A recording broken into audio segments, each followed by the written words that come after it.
Hi there, welcome to Real Estate Watch. I'm Sarah Evans, sales representative at RE/MAX Eastern.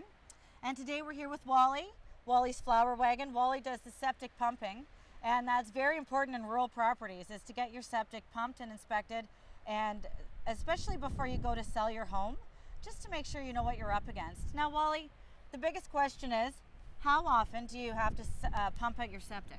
You should pump the septic between every 3 to 5 years. That depends on how many people are in the house, Right. and the size of the tank affects that. Right, very good. Now, smaller, older systems, Wally, would they need to be pumped out a little bit more often or inspected a little more often just to make sure they're still in good shape? They should be pumped more frequently to prevent the sludges from passing into the bed and affecting the operation of the system. Yes. Fantastic. Is there any treatment systems that you would suggest to help people maintain their septics?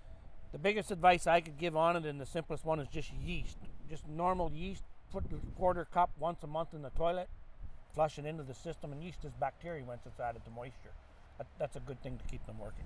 Oh, fantastic. That's a great tip. Well, I'd like to thank Wally for being here with us. We're going to ask him a few more questions a little bit later in the segment. We'll see you for now. Hi there. Welcome to Real Estate Watch. I'm Sarah Evans, sales representative at RE/MAX Eastern.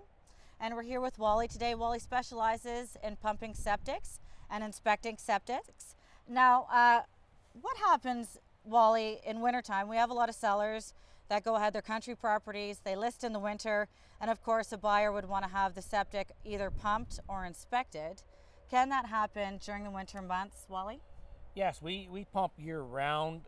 There is a bit of a challenge sometimes in the winter. It may be frozen somewhat over top of the tank, but usually if the tank is working properly, it creates heat, will keep the dirt off. And an inspection is important at all times because that allows your purchaser to know what they have there, right? Yeah, fair enough. So I think that that's really good information that sellers, even homeowners themselves, if you have an issue in the wintertime with your septic, by all means, give Wally a call. Get it pumped, get it looked at. Absolutely can happen in the winter months. Thanks, Wally, for being with us, and we'll see you next time on Real Estate Watch. Real Estate Watch is brought to you by Sarah Evans, sales representative for RE/MAX Eastern Realty Inc., a hometown tradition.